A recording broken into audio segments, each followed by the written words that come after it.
Good morning everyone. ये class 4th की Hindi first की सेकेंड क्लास है, जिसमें हमने लेसन 1 कल कुछ पढ़ा था भाषा के बारे में। यानी भाषा, जिसे मैं फिर से दोहरा रही हूँ कि वह साधन है जिसके द्वारा हम अपने विचारों को दूसरों तक पहुँचाते हैं और दूसरों के विचारों को जानते हैं। ये साधन कुछ भी हो सकता है, मौखिक रूप से, लिखित रूप से। यानी हमें अपनी अभिव्यक्ति किस प्रकार से करनी है, लिख करके, बोल करके, संकेतों द्वारा। जो देख नहीं सकते उनके लिए ब्रेल लिपि, ये सब हमने भाषा के द्वारा पढ़ा, क्योंकि भाषा के बिना हम अपनी अभिव्यक्ति नहीं कर सकते हैं।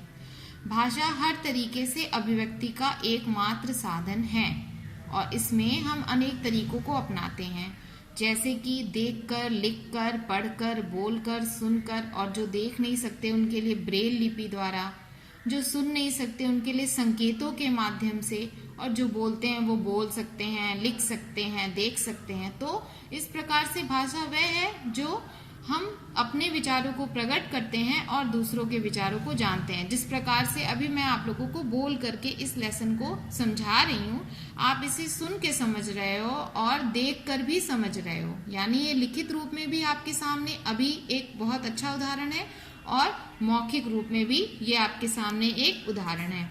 हमने भाषा के 2 रूप को अभी तक पढ़ा, जिसमें थी लिखित भाषा और मौखिक भाषा, जिसके अनेक उदाहरण थे। आपके सामने वो दिख भी रहे हैं। अब हम इसके आगे बढ़ते हैं। जैसा कि आपके सामने लिखा है, विश्व के विभिन्न देशों में अनेक भाषाएं बोली जाती हैं।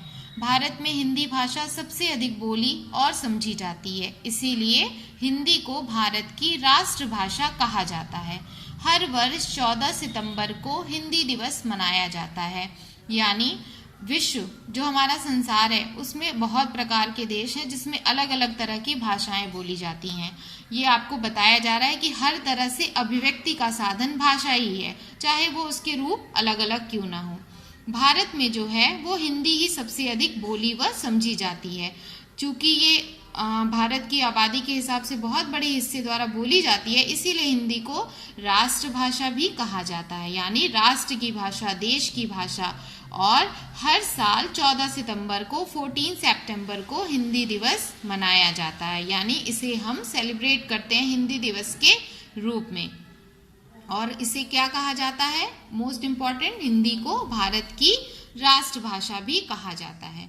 तो इस प्रकार से आपने पढ़ा भाषा, भाषा के रूप और उसके बारे में कि हिंदी को राष्ट्रभाषा क्यों कहा जाता है। अब हम आगे पढ़ेंगे लिपि के बारे में, क्योंकि भाषा को लिखने के लिए, किसी भी प्रकार की भाषा को लिखने के लिए लिपि की सहायता ली जाती है। लिपि वो चिन्ह होते हैं जो निश्चित होते हैं, जिसके द्वारा ही हम अपनी बात को लिखकर प्रकट करते हैं। इन्हीं चिन्हों के माध्यम से हम अपनी भाषा को लिखते हैं। यानी कि जो निश्चित चिन्ह बनाए गए हैं, उन्हीं के माध्यम से हम अपनी भाषा को लिखते हैं। और हर भाषा की अपनी अलग अलग लिपि होती है। ठीक है, तो भाषा को लिखने के लिए निश्चित किए गए चिन्हों को ही लिपि कहते हैं। यानी हर भाषा को लिखने के लिए एक चिन्ह निश्चित किया गया है, जिसे लिपि कहते हैं। उन्हीं लिपि के माध्यम से हम अपनी उस भाषा को अभिव्यक्त करते हैं। जैसा आपके सामने है, प्रत्येक भाषा की अपनी लिपि होती है। यानी कि हिंदी, देवनागरी, जो आपने क्लास 3rd में भी पढ़ा है, पंजाबी, गुरुमुखी, अंग्रेजी, रोमन, उर्दू, फारसी।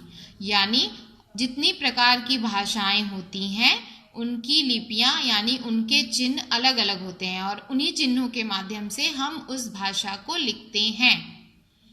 देवनागरी लिपि की खासियत ये है उसकी विशेषता कि उसके हर एक शब्द के ऊपर, हर एक अक्षर के ऊपर शिरोरेखा होती है। यानी ऊपर जो ये डैश बना है, इसको हिंदी में शिरोरेखा कहते हैं। तो लिपि निश्चित चिन्ह, जिसकी मदद से हम अपनी भाषा को लिखते हैं।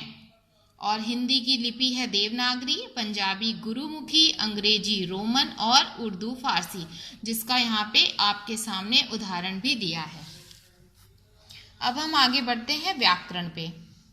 व्याकरण किसे कहते हैं? क्योंकि व्याकरण वो व्याकरण वह शास्त्र है जो भाषा को शुद्ध ढंग से बोलना और लिखना सिखाता है, अर्थात बिना व्याकरण के हम सही ढंग से भाषा को ना ही बोल पाएंगे और ना ही लिख पाएंगे।